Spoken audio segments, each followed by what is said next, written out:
Hello everyone, what's going on? Welcome back to another exciting episode right here on What the Health. I am Aram and I am excited to have you here with me. Now, if you are religious, right? Do you remember, us being told to fast and it's like, oh my gosh, fasting, I don't want to do it. Then you grow up and you realize that like, oh, it's not really that bad. Then now we all want to fast, I think, because you'll be able to shed off a few pounds and all of that. The point I'm trying to make is that now fasting, we have actually come to realize that it is a good thing, right? And now there's science out there that supports intermittent fasting. Yay! But remember in the first episode, I mentioned that sometimes misinformation can come in the form of half truths. There are elements of truth to it, but is what is being said, the whole thing, is it actually the truth? Is it actually the true information? And that's what we're going to be dealing with today. We're going to be dealing with intermittent fasting. It's good for managing your health, but which parts of it on social media is true and which part is false? That's what we're going to be diving into. And we have Ella with us again, so it's going to be exciting. So sit back, relax, and enjoy.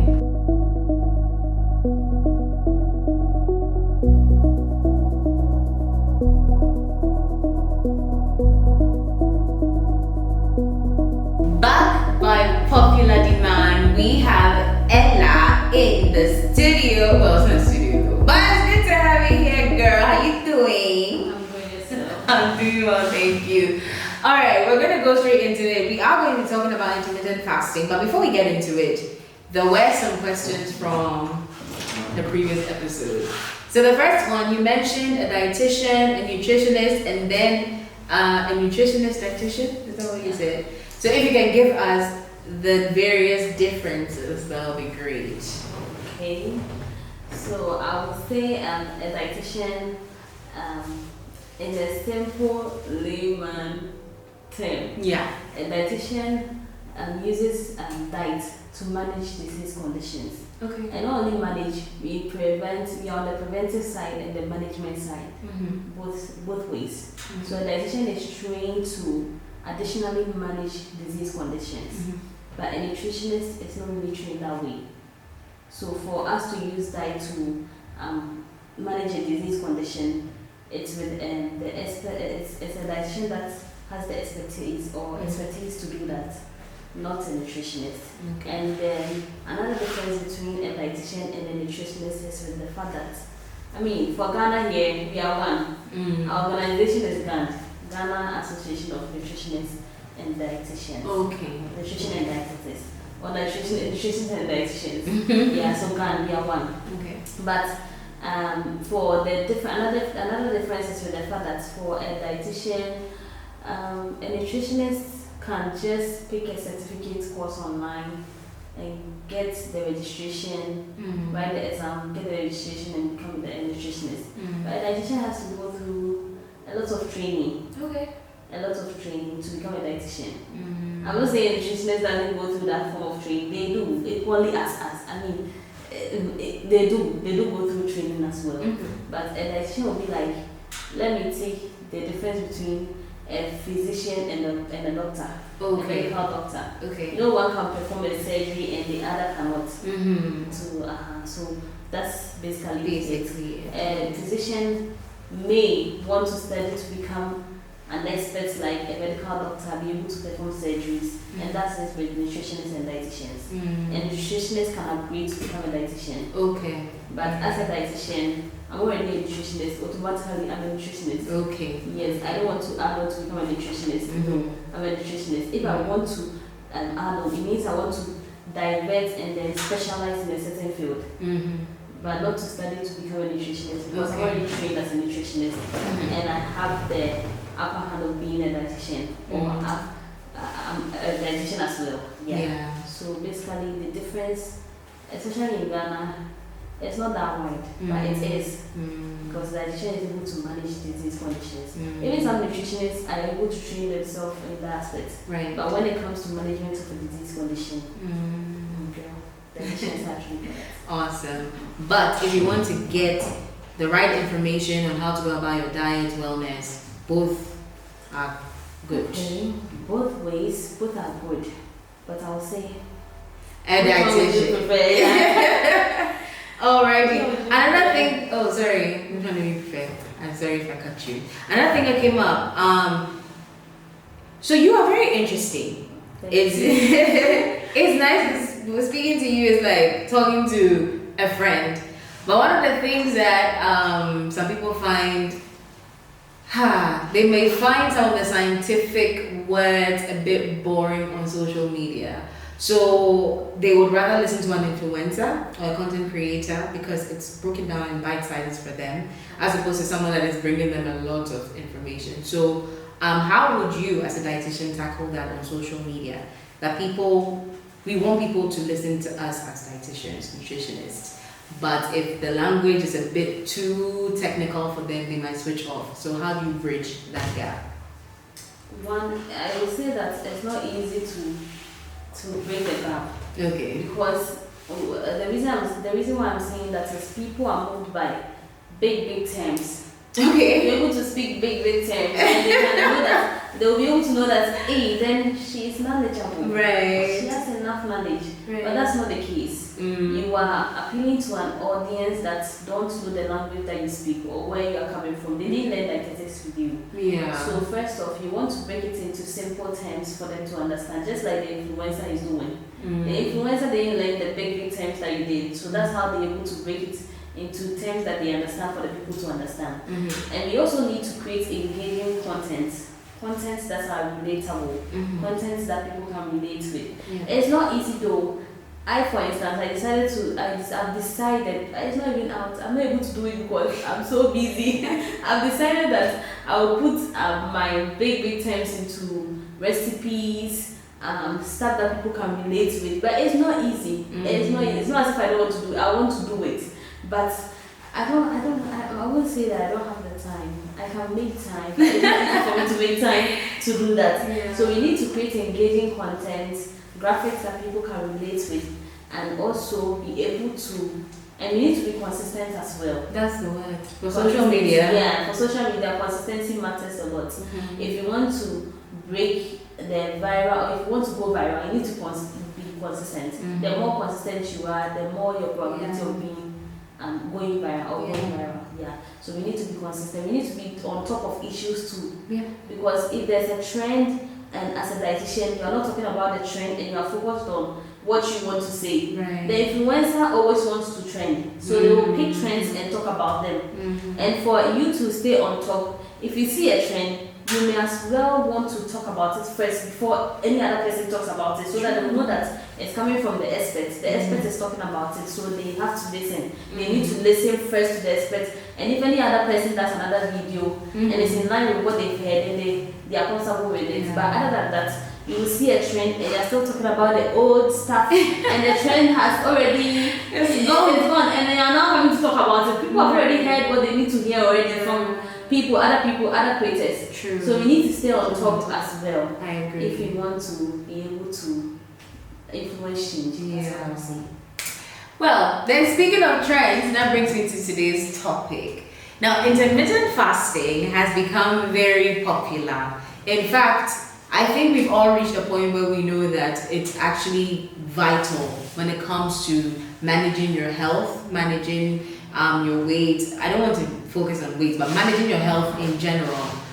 Intermittent fasting is something that is very, very much recommended. However, as social media will have it, there's a lot of misinformation around it. I was on TikTok as I was researching for this topic, and then I came across, like, we don't mention the influencers here, but they're not Ghanaian.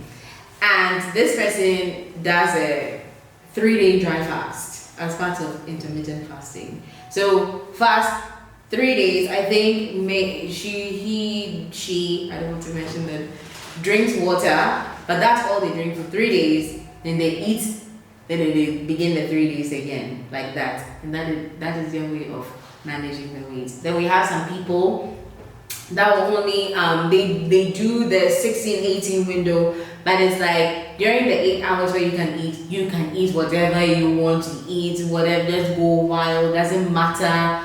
where you're putting your body. What matters is that the 16 you're not eating. So you see that there's a lot of information around it, but we don't know which one is the truth, which one is not the truth, and that is why we are here to debunk all the myths and all the misinformation around it.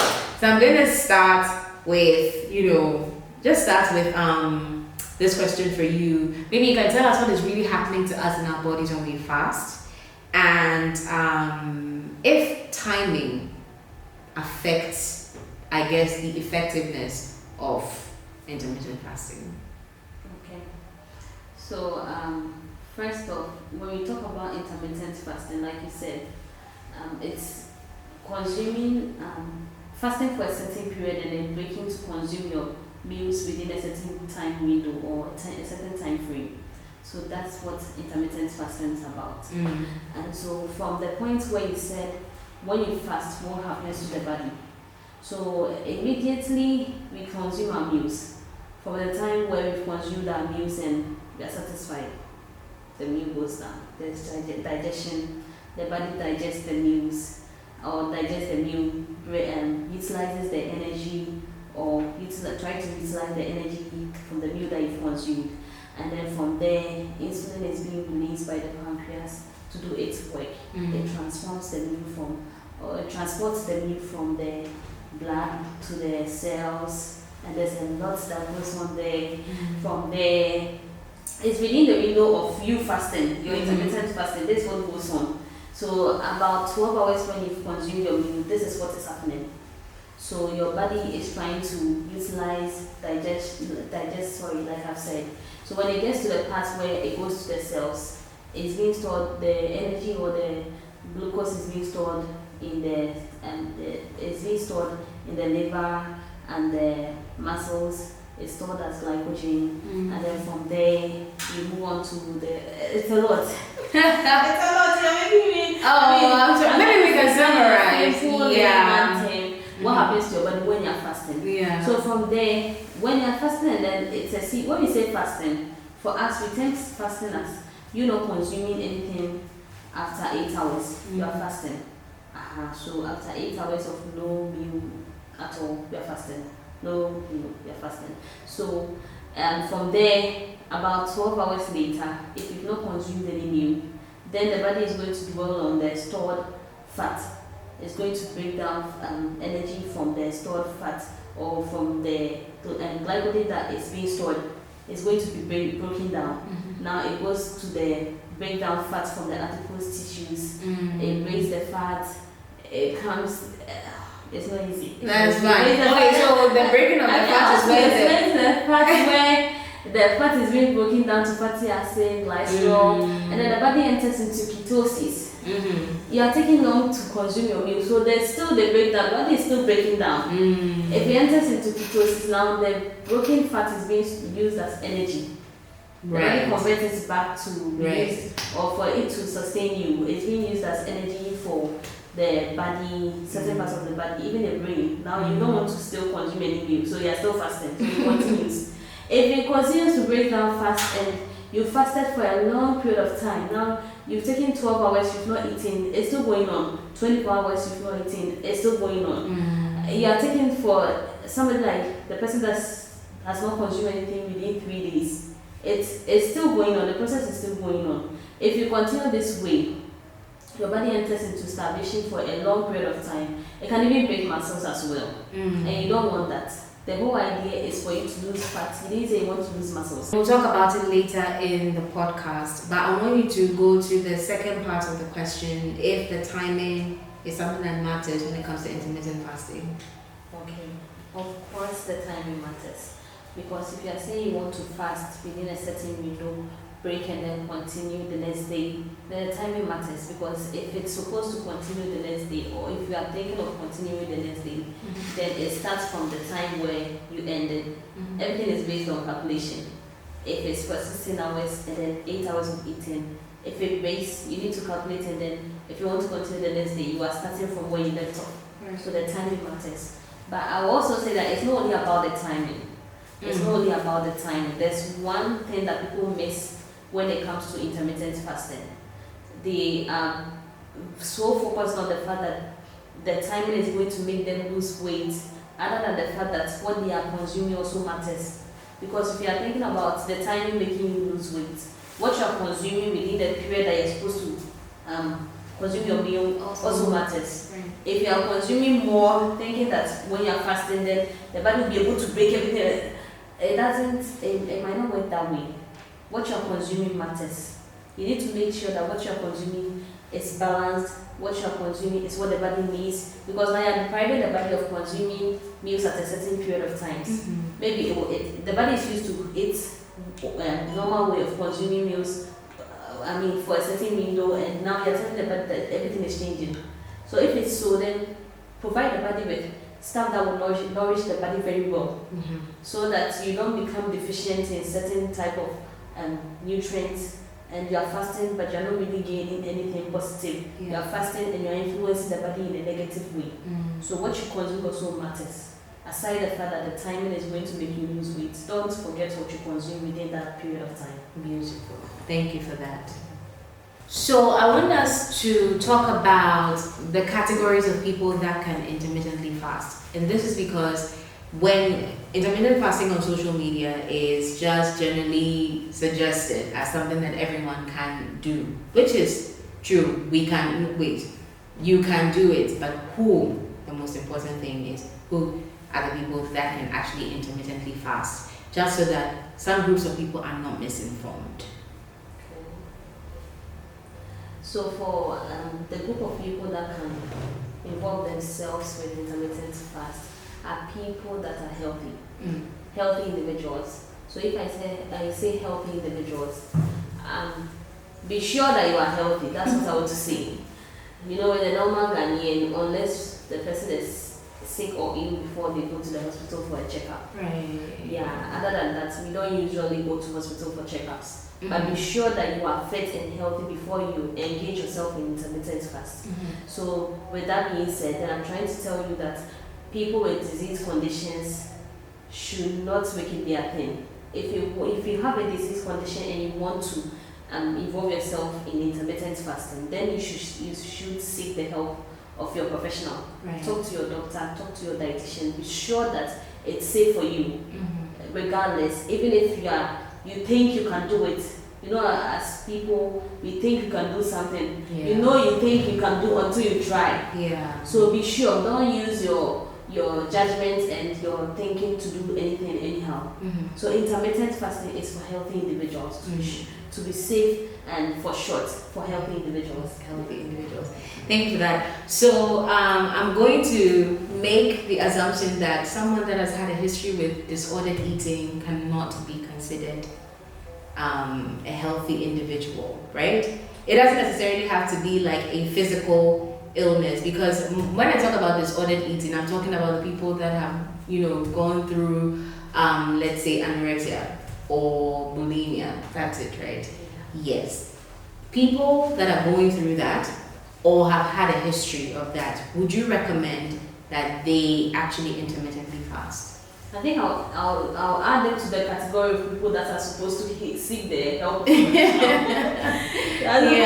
the help of a professional, because you want to be sure that you can do it before you do it, and you need to seek the approval of somebody that knows, or somebody that has enough knowledge about your condition or what you've been through before, or understands you, or somebody that can tell you more about what you need to do, and somebody that has had that history before. So seek the help of a professional before you engage yourself in intermittent fast. Okay, thank you for that. So when do we know that we have moved from, structured eating to something completely harmful? Like now we are just basically, I guess in quotes, killing ourselves. So, during the period of intermittent fasting. Okay. So for fasting, actually, there are some symptoms that comes with fasting. Because your body is not used to that kind of pattern. True. So if you are fasting, there are some symptoms that you feel at the early stages or when you start. It's normal for you to feel that way. If you are having headaches, if you are feeling light, if there's good to know.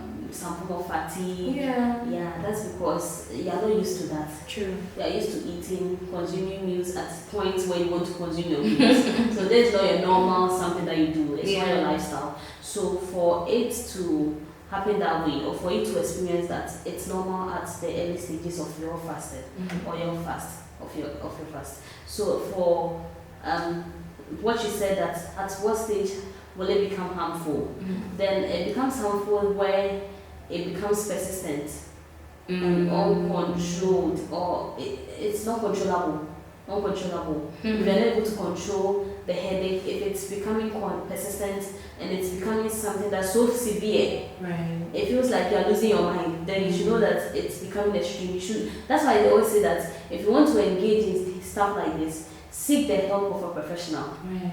Seek the help of a dietitian, because dietitians are diet experts, obviously. Right. So if you want to engage in intermittent fasting and you want to do it the safer way, you want to be safe, you want to know that what I'm doing won't harm me in the future, what I'm doing won't affect my goals, then seek the help of a professional so that you'll be sure of what you're doing. So if you begin your fast and there are headaches there and here and there, you should know that it's normal. But if it persists, it becomes uncontrollable, you are feeling dizzy, it's becoming persistent, now there's even confusion, you can't even focus, there's lots of attention, then you should know that it's becoming too much for you, or if the headache is too much for you to handle. Now if you don't even take care, you are likely to fall on painkillers, and that's not the idea. That's not the ideal thing to do. You didn't say they are fasting to lose weight for you to do on painkillers. People lose weight by fasting the normal way. They fast, they lose weight. So why do you have to be the one to do on painkillers? And now you have to, every time that you are fasting, you have to take painkillers. Then it's not becoming ideal for you. It's not really the go-to thing for you. So seek the help of a professional before you engage in stuff like that. I chose this topic because the thing about misinformation is that there are some that are blatant lies, and then there are some that is actually true, like intermittent fasting helps. But we need more information surrounding it, like the categories of people, the symptoms to look out for, so that if someone doesn't practice it and then feels like it didn't work for them, That's why I chose this topic. So what I did was I watched a couple of videos, online, and then I jotted down some things that I felt that I don't think this is right. But for ethical reasons, we're not going to be, showing their videos or their usernames. We don't do that here. It's respectful here. But I would want your opinion on it. Maybe I'm overthinking, or maybe it's misinformation. So the first one I have for you is intermittent fasting makes you lose muscle. Remember earlier I told you we'll come back to that. Yes. So intermittent fasting makes you lose muscle. Do you think that is true? Or it's not true? Okay. I would say it can be true in certain circumstances. Okay. And it may also not be true. If you fast and you're doing it the right way, if you are fasting like any other intermittent fast that is structured the right way, then you shouldn't be losing muscles.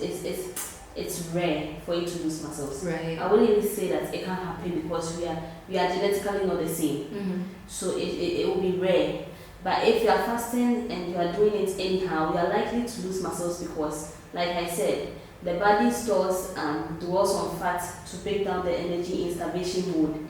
If it's dwelling on fat and it's becoming extreme and it has depleted and the stored fat, it will dwell on muscles. Right. That's the extreme point. Yeah. So if it's dwelling on muscles, you didn't fast to lose muscles actually. You need the muscles. Yes. Yeah. So if you are beginning to lose muscles as a form of your fast, then you're not really gaining as you should. Okay.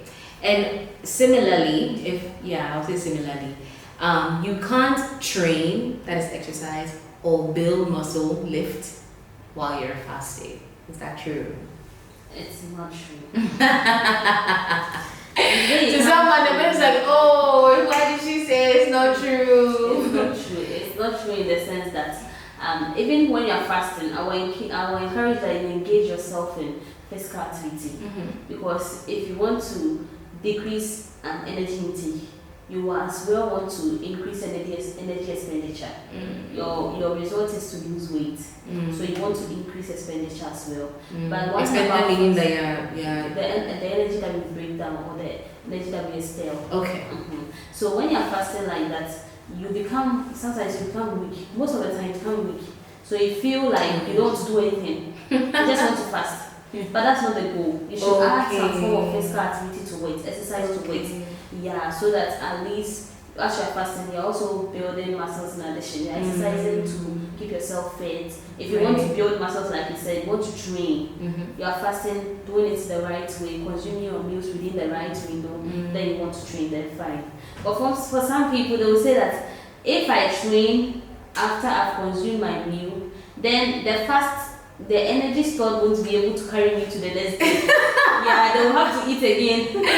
Misinformation. They'll have to eat again. That's why I say that always seek the help of a professional. Talk to somebody that has the experts or the expertise to help you. So if you are fasting and you are thinking that if you fast, then your energy won't be able to. If you train, your energy won't be able to carry you to the next day. You need to be sure. You need to talk to somebody, and before you do that.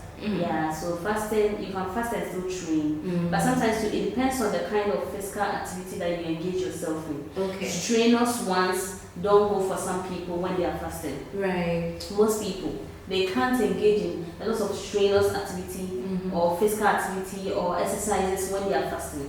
Because already some people are feeling weak, a little bit weak. They want to engage in physical activity because it will help them. Not for them to engage in strenuous ones that, sorry to say, but I mean, what's being so you are forcing yourself to do something that you can't do. So you should know your exercise, the kind of exercises that you want to do. Know about them. Be sure that it will help you, and be sure that you can do them. Be sure that you can. Be sure that you can do them, because they actually call it ego lifting. Things that you can do it. And remember, you are fasting, so your energy levels may not be at the same as the regular day that you are eating. Or you are consuming your normal meals. So be sure that you can do it before you do it. So the next one I found in one of my videos, well, not my video, but the ones I saw on social media, it says that intermittent fasting only works because you eat fewer calories. Is that true? Okay. Are you really sure people eat fewer calories all the time? That's the question. Do they always eat fewer calories? Some people are not even aware of what they consume after the fast. Right. Or how it influences the fast. All they know is that they are fasting to lose weight. So if you talk about fewer calories, there are some types that expect you or that require you to consume fewer calories. But there are other times that doesn't state the amount of calories that you can consume within the period that you are consuming your so it can be that it can, like the question says, does it work because you consume fewer calories? The calories matter. But people don't always count calories during intermittent fasting. Some don't require you to consume certain amount of calories unless you want to, or unless there's an expert telling you to work within some certain frame or window of calorie counting or calorie consumption. Other than that, people don't really count calories during intermittent fast all the time. Some do require, others don't. So it can be that if you consume fewer calories, if you say fewer calories, is it fewer calories than you normally consume, or how few are you talking about? How few? Everything is very nuanced. But I'm not gonna lie, when I saw that, it kind of made sense in my head till you started explaining. And I love that, because that's where the misinformation sort of like seeps in, because it's like, I'm consuming fewer calories because I am fasting for a longer time. But like you mentioned, are you really consuming fewer calories? Are you mindful of what you consume during the period that you're supposed to consume your meal? Yeah. So if you say fewer calories, I will say how few. What's your definition of few? Exactly. Is it fewer than you normally consume, or just know the calories that you're consuming, or be sure of what you're consuming within that window? Yeah. Be sure. Yeah. Love that. Okay, another one I saw. Fasting causes low sugar levels. I think the person meant levels. Okay, fasting causes low sugar levels in healthy people. Is that true? Low blood sugar levels in healthy people. Yes. If you say that, it comes to the fact that fasting can help with Managing blood regulation. Yeah, it can help with blood sugar regulation. But like I always say, seek the help of an expert. Yeah. It doesn't mean that if you are diabetic, you also want to go and involve yourself in intermittent fast because you've heard that fasting can help with blood sugar or blood glucose regulation. I like that, yeah. Always seek the help of an expert. And of course, fasting can help with blood sugar regulation or blood glucose regulation. Right. Blood glucose regulation. Yeah. But then it doesn't mean that if you are diabetic, you want to involve yourself in intermittent fast because you've heard that it can help you with blood sugar regulation. Yeah. So be sure and also seek the help of an expert, and it can help with blood sugar regulation in the sense that, from the period where the pancreas releases the insulin for it to transport blood glucose to the cells. If you are not consuming your meals during the fast period or the fasting periods, insulin levels may drop. Because now there isn't much work for the insulin to do, because what it's already doing, there's nothing to add up for more insulin to be released. Right. Much is not being added up, or there's nothing to add up. You've already consumed your meals. What to add you are done. Yeah. So there's nothing that you're not adding on for the insulin to be released to do the job. So there will be drop, or there will be a decrease in insulin levels, and there will be insulin sensitivity increases, or I would say that there's decrease in insulin levels during the fasting period, because there isn't much work for the insulin to do. So it can help with blood sugar regulation in that sense, because now you give the body the time for the insulin to work, or you are giving the body time for insulin to work, and that is it. It is helping with blood sugar regulation. Everything is taking time. Everything is, what do I even say? Everything is taking time. There's a pattern, there's a process. Something is going on. Yeah, so it can help with your blood sugar or blood glucose regulation. Okay. Alright, so the last ridiculous one, it's not the last one, I have a few, but the most ridiculous one I saw, and like I said, maybe I could be wrong, that's why I brought it to you. Women should never do intermittent fasting.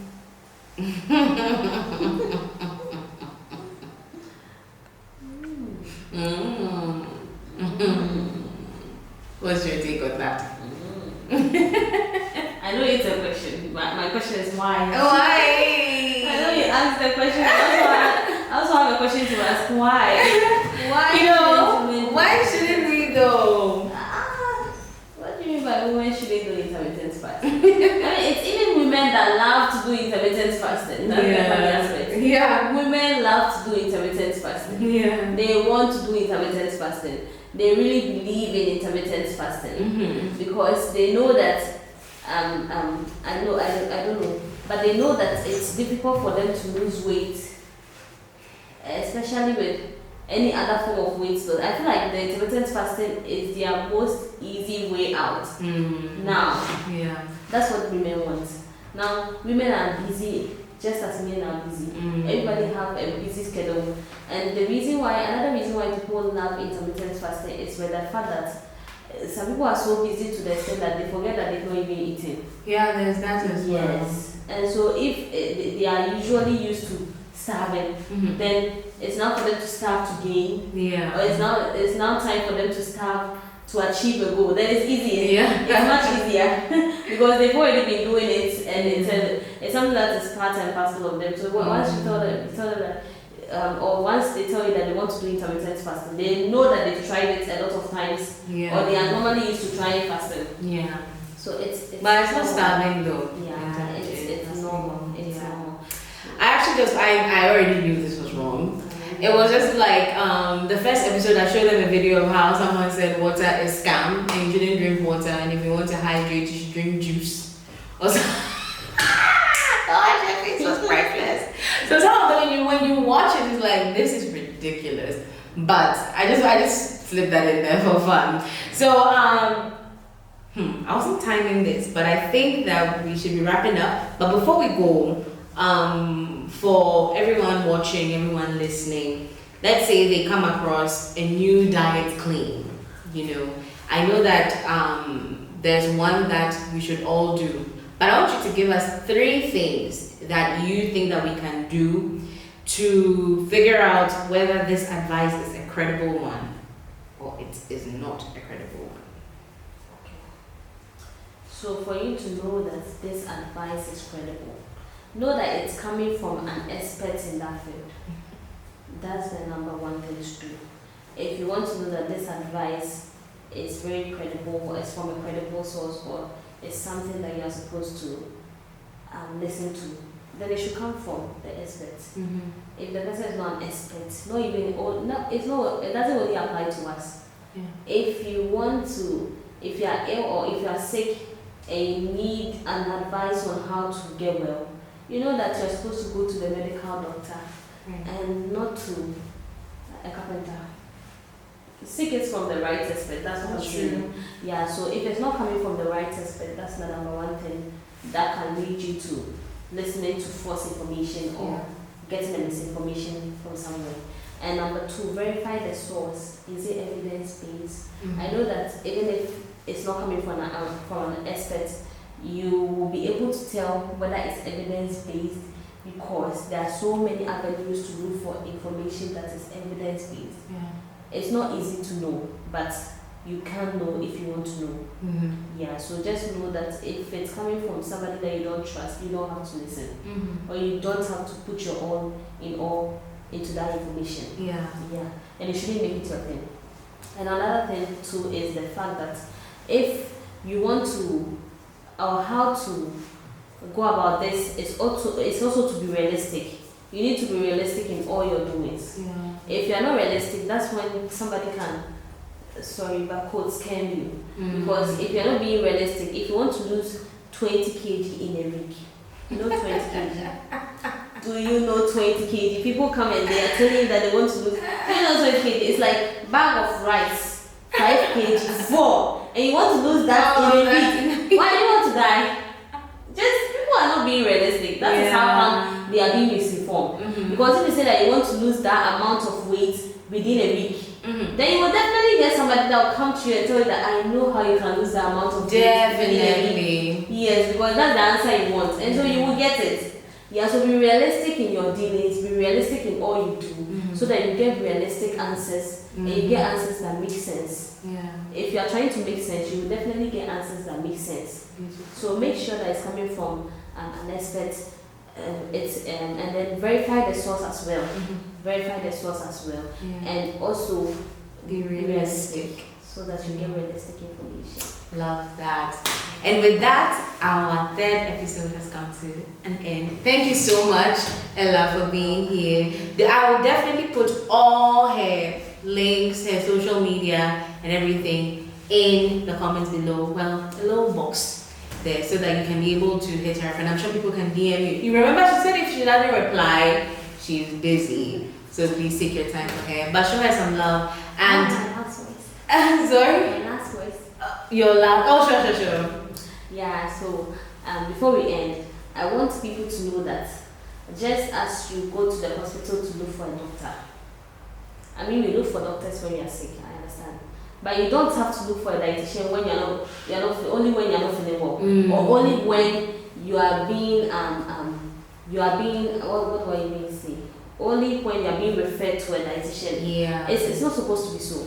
You are supposed to look for a dietitian because you are always eating. You are what you eat. So having you for once thought that am I really doing the right thing? Having you for once thought that you need to at least get the expertise of somebody that knows more than you do. Because when were the days that maybe dietitians weren't really there to take this job. Yeah. But now there are people that are trained to do this job. And so you need to seek the help of an expert. And don't only seek a dietitian when you are sick or when you're not feeling well. Seek a dietitian before and in all your dealings. Be preventive. That's what I'm saying. If you don't make your food your medicine will become your food.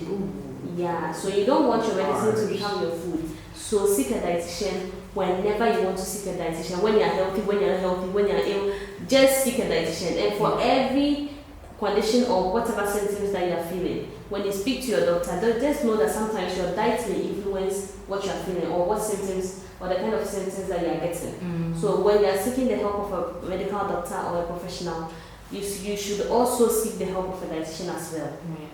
And so seek the help of a dietitian. And don't think that you are going to pay somebody to tell you to eat what you've been eating already. How do you know that what you've been eating already is what is supposed to? Or it's what is causing what you are feeling. Whether it's affecting you negatively or positively. How do you know? You can only know if you go to a dietitian and a registered dietitian. So it's not just any dietitian, but a registered dietitian. I love that. And with that, I'm going to book my first appointment. Ella, thank you so much for being here with us. Don't forget to like and subscribe